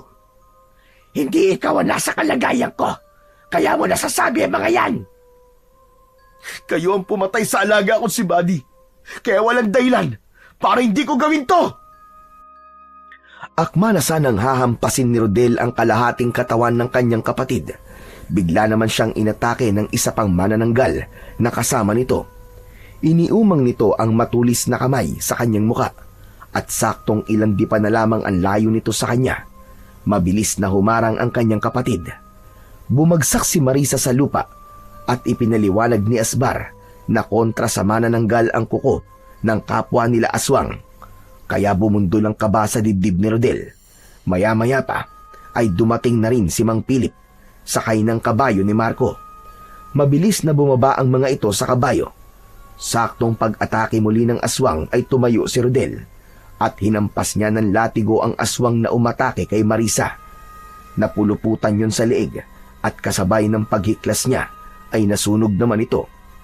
Muli niyang binalingan ang manananggal na ngayon ay nasa braso ni Mang Philip. Habol ang sariling hininga nito habang nakatingin sa muka ni Rodel. Agad siyang lumapit dito at siya ang umalalay kay Marisa. Wala naman akong balak na tutuhanin ang pagpatay ko sa inyo. Ang gusto ko lang naman, malaman ni tatay na nagkaganito ang buhay ko. Ate, bakit mo yung ginawa? Bakit ka umarang? Pareho lamang tayong anak at walang alam sa nangyari. Patawarin mo ko, Rodel. Pero masaya ko nang makita kita sa sakayan. Alam ko agad na ikaw ang kapatid ko. Anak, Diyos ko, patawarin mo ko sa mga nagawa ko, anak. Bakit naging aswang ka? Bakit kayo nagkaganito? Dahil sa galit, tay. Hindi ako pumatay sa alaga mong kabayo, Rodel. Patay na yon nang dumating kami. At marahil yun ang nakita ng mahiwagang kabayo kasama mong tumulong sa'yo. May naunang pumatay sa kanya. Hindi ako. Tumingin si Marisa sa nakatayong si Marco. kaya't napaatras ito. Pagkatapos ay bumakas sa muka ang pag-aalala at pagkabigla. Kung ganon, ikaw, Tol? Ikaw, Marco, ang pumatay sa kabayo ko? Bakit? Tol, hindi ko naman sinasadya yun eh. Nadala lang ako ng galit at inggit sa'yo. Patawarin mo ako, Tol. Pero pinagsisisihan ko na ang mga nagawa ko. Tol, buhay ng kabayo ko nawala. Nang dahil sa inggit na sinasabi mo. Ano ba ang kinaiinggit mo sa akin, ha? Hindi naman ako mayaman, ha? Dahil palagi ka nalang maraming pasahero. Pareho naman ang trabaho natin, pero mas malaki pa ang kinikita mo sa akin. Tol, hindi ko inihiling na patawarin mo kagad ako. Dahil alam kong walang kapatawaran ang mga nagawa ko. Pero Tol, totoong nagsisisi na ako sa mga nagawa kong pagkakamali. Patawarin mo ako, Tol. Hindi ako makapaniwalang ikaw na kaibigan ko pa ang papatay sa nag-iisa kong kabayo. Tol, patawarin mo ako. Hindi ako naging mabuting kaibigan sa'yo. Mabuti naman at alam mo! Tol! Marco, huwag mo ako matawag-tawag na tol. Dahil ang totoong kaibigan, hindi gagawin ang bagay na yon. Makakaalis ka na. Dahil ayoko nang makita pa ang pagmumukha mo. Sinungaling ka! Traidor! Sige na, umalis ka na! Bago pa man dilim ang paningin ko sa'yong hayop ka! Wala nang nagawa pa si Marco nang ipagtulakan ito ni Rodel dahil kahit saan patignan ang ginawang yun ni Marco ay desisyon ng isang taong walang puso. Hindi matanggap ni Rodel na sa kapatid pa niyang si Marisa malalaman ang pagtatraidor sa kanya ni Marco. Muli niyang binalikan ng kanyang kapatid habang hinahabol ang sariling hininga. Gawin mo na. Ilapat mo na ang latigo sa kalahating katawan ko. Nang hindi ko na maramdaman ang sakit. Sige na, Rodel. Ate, hindi ko kaya. Nakikiusap ako sa'yo. Lumaban ka. Asbar, sabihin mo, may magagawa ka ba para iligtas ang ate ko? Asbar! Malungkot na yumuko si Asbar habang hindi makatingin sa kanya. Si Mang Philip naman ay nagpalipat-lipat ang tingin sa kabayo at kay Rodel. Tila nakikiusap din ito kay Asbar. Tay, alam ni ate ang tungkol sa agimat na papatay sa kanya, Tay. Diyos ko, Marisa. Anak, alam mo mapanganib sa'yo ang agimat ng kapatid mo, pero sumugod ka pa rin. Kung ganon, binalak mong mamatay sa kamay ng kapatid mo. Ganon na ba kasama ang tingin mo sa akin, ha? Para gawin mo to. Tuluyan nang bumalik ang tunay na anyo ni Marisa habang nakahiga ito sa braso ni Mang Philip. Wala nang magagawa ang kahit na anong klasing malakas na kapangyarihan sa oras na masugatan na ito ng kuko ng kapwa nito aswang. At hindi na nila maililigtas ang kapatid. Maghihintay na lamang sila ng pagsikat ng araw para sa kamatayan nito. Ngunit dahil sa kahilingan ni Marisa kay Rodel, para hindi na ito mahirapan, hinaplos nito ang latigo at unti-unting tinupok ng apoy ang buong katawan ni Marisa, kasama ng kalahating katawan nito. Umalingaw-ngaw ang malakas na pag-iyak ni Rodel at Mang Philip sa pagkawala ni Marisa. Sa braso ko, sa mga kamay ko namatay ang aking anak. Hindi ko man lang siya nayakap. Na hindi ko man lang nakuha ang kapatawaran niya. Diyos ko, ang anak ko. Patawarin mo ko, Marisa. Patawarin mo ko, anak. Tay, wala po tayong kasalanan. Hindi po natin alam ang totoong nangyari sa kanya. Ang mahalaga kahit sa kahuli-huli ang sandali po, mas pinili po niyang maging mabuting nilalang. Para sa atin. Inalalayan ni Rodel na tumayo si Mang Philip. Bagsak ang balikat nitong nakatungo sa lupang iniwanan ng bakas ni Marisa. Naramdaman ni Rodel ang awa para sa kanyang ama. Alam niyang hindi rin ito kagustuhan ang nangyari sa kapatid niya. dahil walang ama, nahahangaring mapahamak ang sariling anak. Kaya naniniwala siyang hindi man sa ngayon ay darating ang panahon na magkakaroon din sila ng pagkakataong muling magkasama-sama sa panahong wala ng galit sa isa't isa at pagmamahal na lamang ang natitira sa puso nila. Nang pumagitna ang katahimikan sa kanilang tatlo, ay nagpaalam naman sa kanila si Asbar. Malungkot itong umalis dahil hindi raw yun ang inaasahan nitong katapusan ng aswang na nagbalik sa baryo. Hindi ito masayang merong mga nagbuwis ng buhay dahil sa galit at inggit ng isang kaibigan. Kasabay ng pag-alis ni Asbar, ang paglaho ng kanyang agimat na latigo sa kanyang mga kamay. Malungkot man ang katapusan ng buhay ng kanyang kapatid. Nakasama naman niya ito sa loob ng kanyang kalesa, habang siya ang tanging kutserong pinili nito. Tapat na ang ilang oras na nagkasama sila upang masabi niyang ang aswang naman na nanggal ay naging isang mabuti ring nilalang sa ngalan ng pagiging magkapatid nila. Taginawa naman ni Marco kay Rodel, patunay lamang na ang inggit sa kapwa ay walang maibubungang maganda sa buhay ng tao. Makakagawa ka ng kasalanan na habang buhay mong pagsisisihan, dahil ang kapalit nun ay ang pagkawala ng tunay mong mga kaibigan. Sabi nga sa banal na Biblia, sa Pedro Kapitulo 2, versikulo 1, ang pagtalikod sa inggit ay bahagi ng paglago sa pananampalataya, dahil kapag ang pagmamahal sa Diyos ang papairalin, hindi ka magkakasala at makakagawa ng pagkakamali. Sa kasalukuyan ay napatawad ni Rodel ang kaibigan si Marco. Sinubukan itong bayaran ng kabayo bilang pagpapakita ng totoo nitong paghingi ng tawad. Ngunit hindi yun tinanggap ni Rodel dahil para sa kanya, ang paghingi ng tawad ng kanyang kaibigan ay pagpapakita ng tunay na intensyon nito na nagsisisi na ito sa kanyang ginawang kasalanan. Matapos ang mga pangyayaring ito, ay nagkaroon muli ng kabayo si Rodel sa tulong ng kanyang ama, at magkasama muli sila ng kaibigan si Marco sa pagbiyahe ng mga kalesa nito. Wala ng galit, wala ng inggit, tanging totoong pagkakaibigan ng naiwan na minsang sinira ng inggit, ngunit muli namang binuo ng pagpapatawad at pagmamahal.